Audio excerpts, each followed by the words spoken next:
Good evening, CAN TV viewers. Thank you for tuning in to the Doty Report on Comprehensive Health. My name is Yolanda Gibbons, and I am your host for this evening. The Georgia Doty Report is a segment of the Georgia Doty Comprehensive Health Organization, an organization that has been serving the Chicago community for 20 plus years, have been a health advocate and really trying to bridge the gap of the health disparities that we know exist in, particularly in communities, minority communities. I always like to give a shout out to the CEO and founder of the Georgia Doty Comprehensive Health Organization, Mr. Don Doty. Hello to him and his wife, Miss Joyce, and the entire board of directors that they have currently that is really doing some great things and have some great plans for this upcoming year and for the year 2012 that I'm very excited to be a part of that team. So we are here today.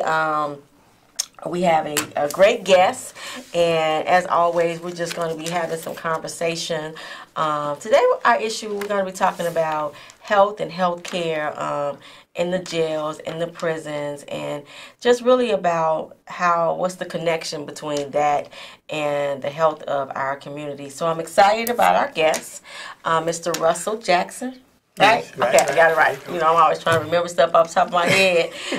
Mr. Jackson is the Director of Programs for Men and Women Prison Ministry, correct? That is a nonprofit organization that is doing some great work for those that are reentering.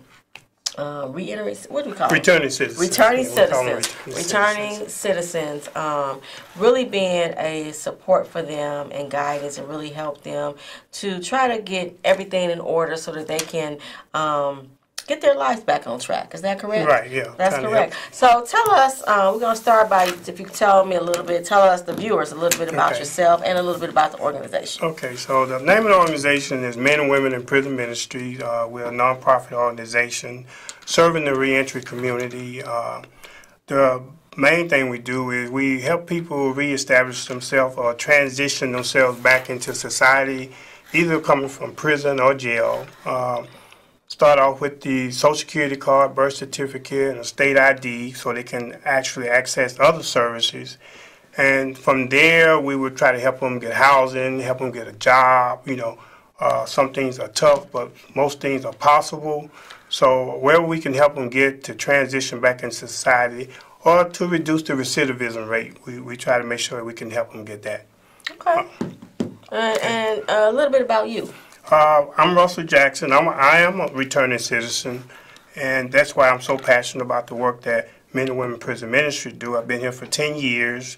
HIV tester, counselor, hepatitis C tester, counselor. I teach GED classes, coordinator for the ID restoration program.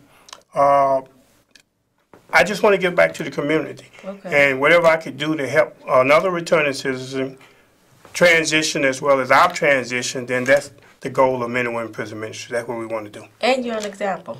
Yes. And I'm sure a mentor and a role model. I try to be. I think you are. I think you are. So let's talk a little bit tell us about health care and the work that you guys are doing as it relates to the health care in the prison and the jail system. Okay, well, as you understand, a lot of people don't understand that just being incarcerated in itself is trauma. So people coming home from prison and jail, they're actually suffering from trauma, whether they know it or not.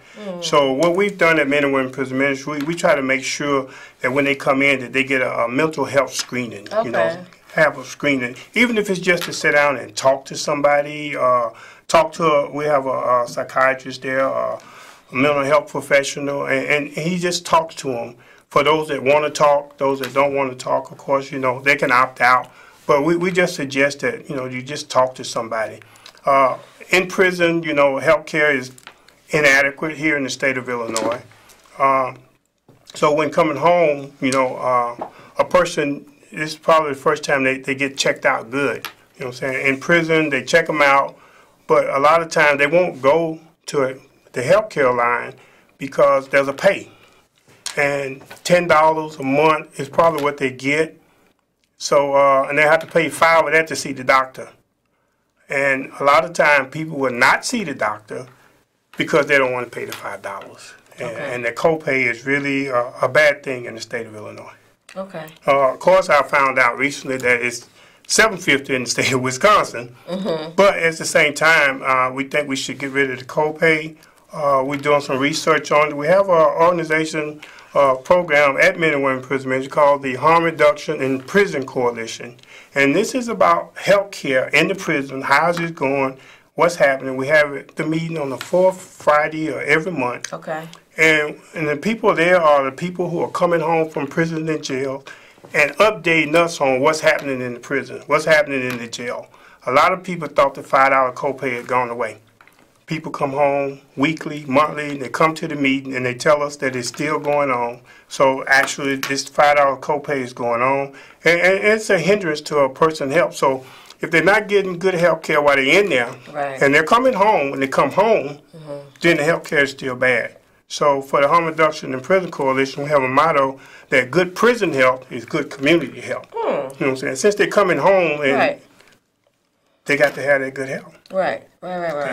So what are they come to? What are you seeing as it relates to their health? Like, is high blood pressure an issue? Diabetes? Are you seeing any commonalities of those that are coming home? Well, because we screen for hepatitis C and HIV, a lot of them are just happy that that's not an issue. You know what I'm saying? Right. that if they HIV negative, they test negative for hepatitis C, they just happy to get to that point. As it relates to their health, I'm a returning citizen. High blood pressure, slightly overweight, but high blood pressure, diabetes, high cholesterol, all those things are important, and those are the issues that they're coming home with. They're coming home with those. And when they come home, what are their options for health care to be able to go to a doctor? Is it the county? Is it what options do they have? Normally it is the county. Actually, a lot of them actually qualify for Medicaid. Okay. Because they have an income, they qualify for Medicaid, and thus they allow them to get county care. Okay. And with the county care, they get the county care, then they can go to a doctor, and they can get their health checked out. Okay. So actually, when they come home, their health care is probably better than it was when they was in prison. Okay. You know what I'm saying? Because they don't have to pay. Okay. Okay. So how do they know about you guys? This book is a directory. It has about 300 agencies in the state of Illinois. It's a statewide directory. It's on the IDOC website. We send it into the prisons, and we mail it into the prison. It's on the website, and word of mouth. When a lot of people come to our agencies from Illinois Department of Correction, they have a sheet of paper from the Illinois Department of Correction saying, when you first get out, go to Men and Women Prison Ministry and get your ID. Get your Social Security card, your birth certificate, and then go to the public aid and go to the other places. So they know about us. We work with them. They have an event called the Summit of Hope.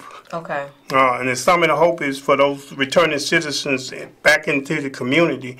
And I have to attend every Summit of Hope all over the state. So I go all over the state, passing out these directions, educating people about what they do, because a lot of people, even if they're down south, they end up coming to Chicago sometime. So if they're in Chicago, we can help them get those vital statistics. If not, when we down there, like I went to Quincy, Illinois. I'm going to Springfield next week. Next Wednesday, I'll be in Springfield issuing IDs out. Helping people get IDs from them. We give them the vouchers so they can go to the Secretary of State and get their IDs. Okay. So this is how they know about us, and there are other organizations that are doing these things. I mean, because it takes a bunch of organizations together, take a collaborative effort in order to get everybody an ID. Okay. So this is the Doty Report on Comprehensive Health. I am Yolanda Givens, the host, and I am having a conversation with Mr. Russel Jackson, who is the Director of Programs at Men and Women Prison Ministry. We're talking about healthcare within the prisons and jail, and kind of what happens once they are re-entering the community. And the organization been around for a very long time. It's providing, sounds like, from A to Z. So just putting it out there that there are resources available for when you are getting out of jail or prison, right? Exactly. Right. So they issue an ID, Social Security cards, birth certificates, making sure certificate. they get all those documents. We help with housing if they need housing. Okay. You know, what men don't understand is they can actually get Section 8. Oh, right. You know what I'm Okay. saying? Now, you Okay. know. And another thing they don't understand is coming home from prison does not necessarily bar you from CHA housing. Okay. You know, you can get housing. I mean, I ain't say it was easy. You can just walk in, but it's a process. Mm-hmm. So if you're willing to go through the process, you can get housing. But that is important because we people tend to think if you are a felon, if you are getting out of prison, that some things are just not available to you because of your record. So it is important that people know that there are resources and processes that they can go through to try to get some help. Right. Actually, since you brought up the record, there is an expungement summit on Saturday, this Saturday, June the 1st. It's at, let me make sure. That's real important. I know there's a lot of people out there. Yeah, we need to share that It's information. at Westinghouse College Prep High School. Okay. It's the first. All you have to do is pre-register and get your rap sheet. You have to bring your rap sheet and you have to be pre-registered, and they will go through your expungement, see if your record can be expunged or if it can be sealed. It's from 8 o'clock to 6 o'clock, 8:30 to 6 o'clock. So they're going to be there all day. You just need to do your part. So if you're a returning citizen and you want to get your record expunged or you want to get it sealed, then yes, be at Westinghouse College. Men and Women Prison Ministry will be there. We'll be there at a table, and we can help assist you. So this Saturday, June 1st, all you Facebook people out there that's watching and know someone who is in need of getting their records expunged or sealed, that is here in Chicago, June 1st. I'll make sure I post it on my Facebook page on tomorrow with all that information. Now, I've heard that is a hard process. Is it as difficult? It's not difficult. It's just that some cases you can't expunge, but you can probably seal them. Oh, okay. And even a murder can be sealed. Okay. You know, so they have changed the rules and the laws on what can be expunged and what can be sealed and what can't. And like I say, they're going to be out there from 8:30 to 6 o'clock on Saturday.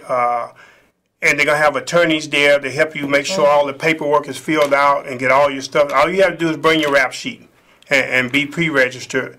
If you have a problem, if you want to call Men and Women Prison Ministries, we'll give you the exact information, or we can probably post it on Facebook. We've been trying to post it all over the city so people can know, because they only do this maybe 2 or 3 times a year. I've had a few people ask me for a resource, so I'm definitely going to share that So that's an expungement summit, and I just think people should show up. The returning citizens should flood the place. You know, they're gonna have attorneys there to take care of the legal paper.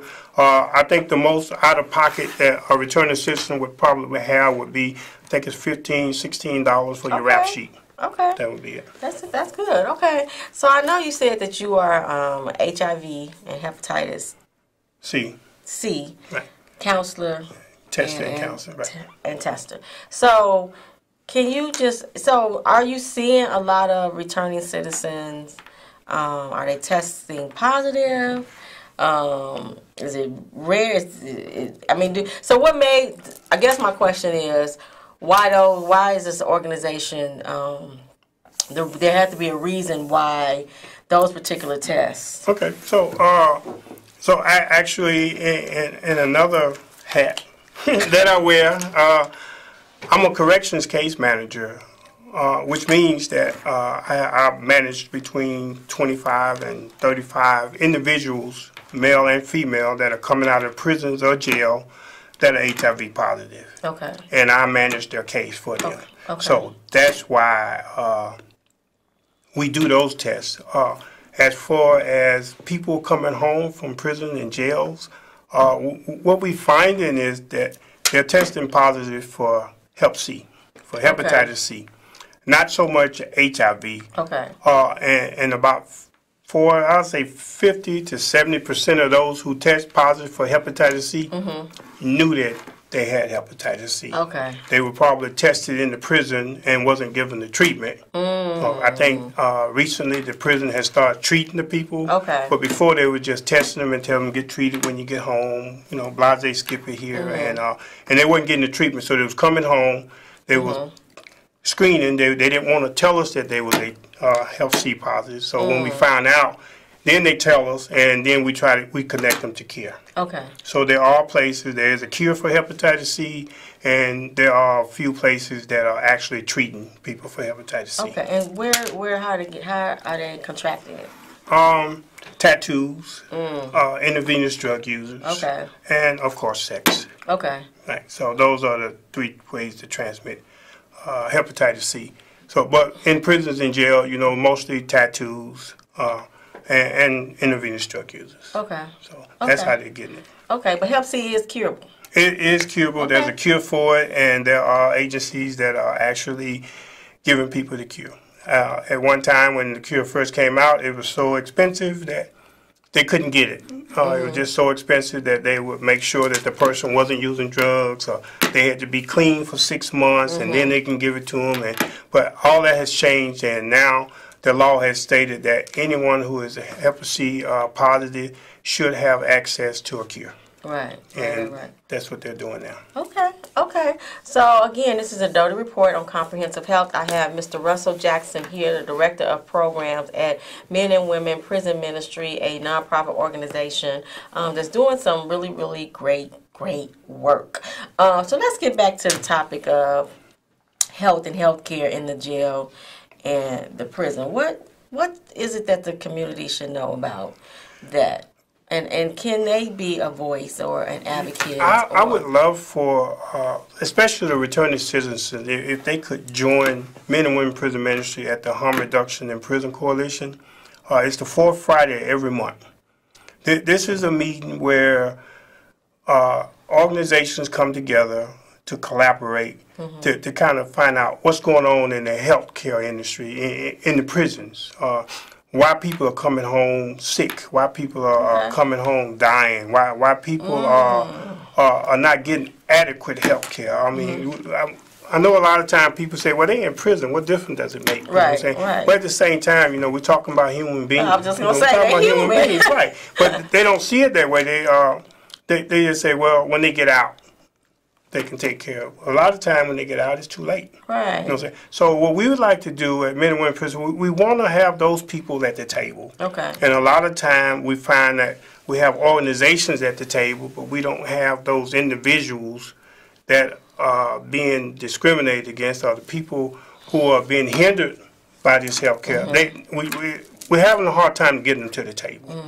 So if you want a voice, if you want to have a voice, I mean, I know you left someone behind. So if you left a brother, a good friend back in prison, and you know his health care is not adequate, and you want to do something about it, come to this harm reduction meeting. 4th Friday every month, 10 West 35th Street.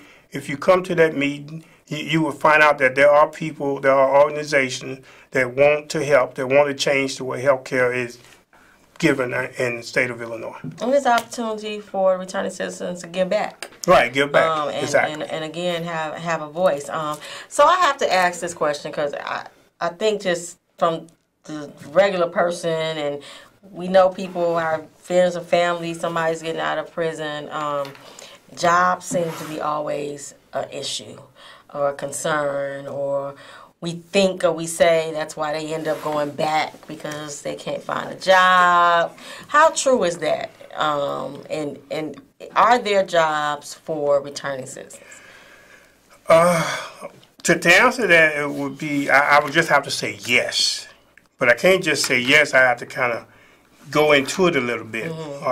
I think there was a law that was trying to be passed that's saying a returning citizen couldn't be a landscaper. You know what I'm saying? This was just recent. He couldn't be a landscaper unless he had a bachelor's degree. I know you're going to laugh at that, but he landscaper. Yeah, he couldn't be a landscaper. A returning citizen, a person convicted of a felon, could not be a landscaper unless he had a bachelor's degree. They come up with anything. Okay, so anything. So, but the truth of the matter is that there are jobs. Okay. I mean, there's nobody gonna knock on your door and say, "Come get this job." Right. Like I was telling. I mean, when I came home, I would walk up and down Cicero for days and days, just trying to get a dishwashing job, a floor sweeping job, and doors were just closed. No. Doors were just closed in my face. And then I went to work for a couple other ministries. It's like you have to keep going. You know, like they say, the strong survive. If you really, really want to work, okay. I mean, really want to work, Okay. you can find a job. Okay. Now, my thing was, I tell people, if you know what you want to do, find out what it is that you're good at and that you want to do, and then find out who's doing that, and go and volunteer. Okay. And work with them. Okay. And do that. And while you volunteer, and you're going to be so good at what it is that you're doing, right. they have to hire you. Right. Why wouldn't they? I mean, why wouldn't they hire you? I mean, you don't work for free. They know you know what you're doing. Right. So I think volunteering is a good way. Of course, returning citizens, they need that money. And I understand that. But sometimes, you know what I'm saying, if you have to volunteer to get ahead, Right. you know what I'm saying, if you have to make minimum amount of money to get ahead, then sometimes we just have to do that. Right. That cuts down on the recidivism rate. It cuts you down from going back out doing what you was doing. Right. And put you in a light of doing something different. Right. You know, as long as you can do something different, start a GED program at Men and Women Prison Ministry. Because people are coming home without their GED. Well, they couldn't even get to McDonald's without the GED. So let's get educated. Why would you want somebody to pay you $15, $20 an hour, and you ain't educated to do what you want to do for $15, $20? So let's get educated. There's education. I really strongly encourage people to get that GED and move ahead. You get that GED, you can go anywhere you want to go. Okay. I know you got to have at least one success story.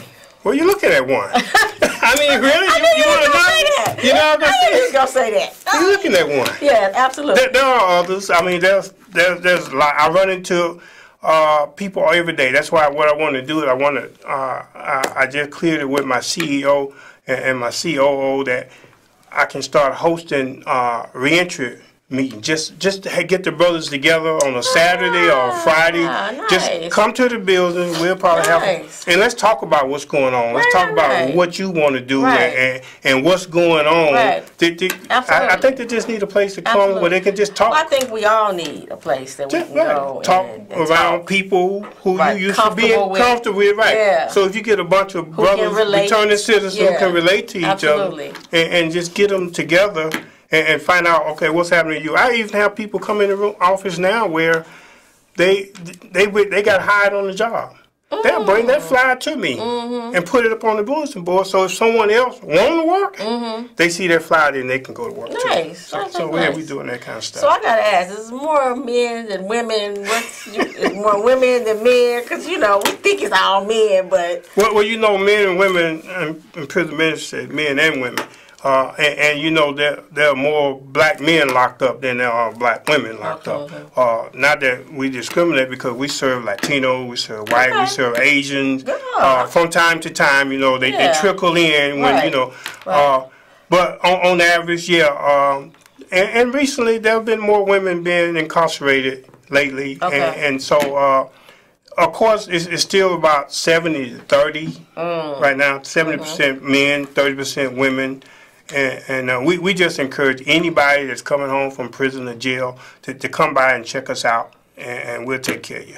Right. So if you know someone who will be coming home soon and definitely needs support, and I think everybody needs support, not just those coming out of jail or prison. I mean, it's always a great thing to have a place that you can go to that understands, I think, what you've encountered, and really be able to kind of give you a path, in some direction and some guidance without being judged. Exactly. Absolutely, without having that fear of being judged for whatever it was you did, and have an understanding that and to be able to give them some hope, because we don't want to see anyone returning. You know, we definitely want people to, you know, you did it, whatever, mistake, whatever, you came out. To me, I just want to see that, you know, they're able to live, and that's a part of it, knowing that they're able to live a different and then a productive and fulfilled,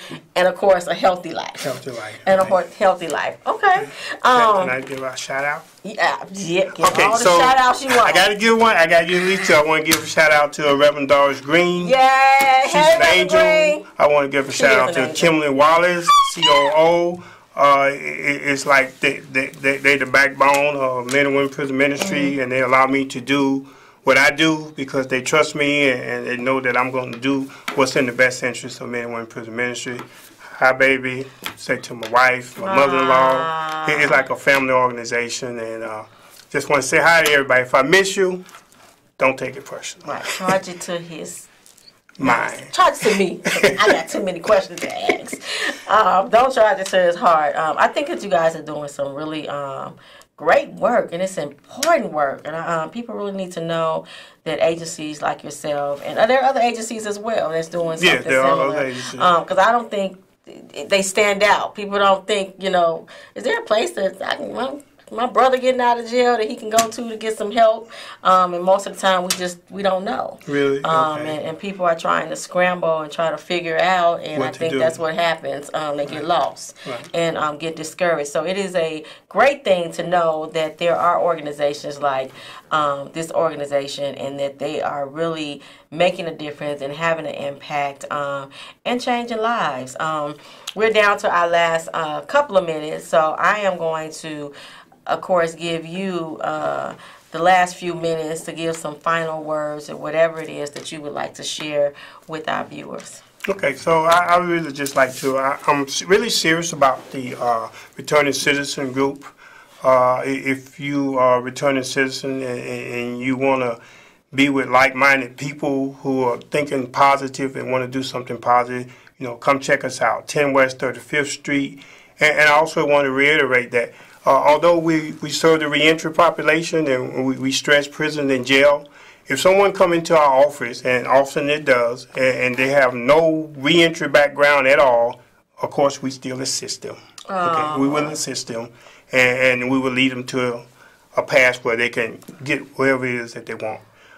Men and Women Prison Ministry is just a good, close-knit organization. And what I really like about it, Reverend Green, she would rather hire someone from the reentry population. That's right.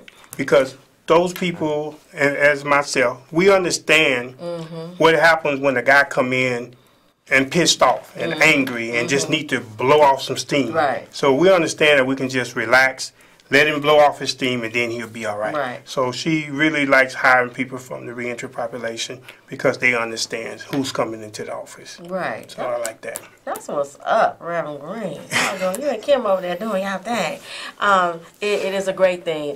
So I tell you all the time to please find me on Facebook, Yolanda Givens, because tomorrow morning I will post all this information, when, where, how to find it, because I'm sure there's a lot of people out there that can really benefit from some of the services that you guys are being provided. This is it for the show. I want to thank you so much. I really, really appreciate it. Good information, good work. And I just want to say the word, but I'm not going to say the word. But this has been the Doty Report on Comprehensive Health. We will be back next Tuesday, same time at 7:30. Again, this is Mr. Russel Jackson, and he is the Director of Programs at Men and Women Prison Ministry. They are doing some great work, and I am definitely going to have that information posted on my Facebook, as well as the Georgia Doty Comprehensive Health Facebook page on tomorrow. I cannot end without mentioning that the Georgia Doty organization is hosting a Stand Up for Veterans Health and Resource Forum on August 1st, 2019 from 10 to 2 p.m. at the Kroc Center in Chicago over there near Ashland. And we'll be sharing that information as well. But if you have an interest in volunteering, you could be a resource to the Georgia Doty organization as well as the Men and Women Prison Ministry. Please reach out. All nonprofits these days are looking for great people who want to give back and have a passion for making a difference. I will see you next Tuesday at 7:30, same time. Have a great, good, healthy rest of the week.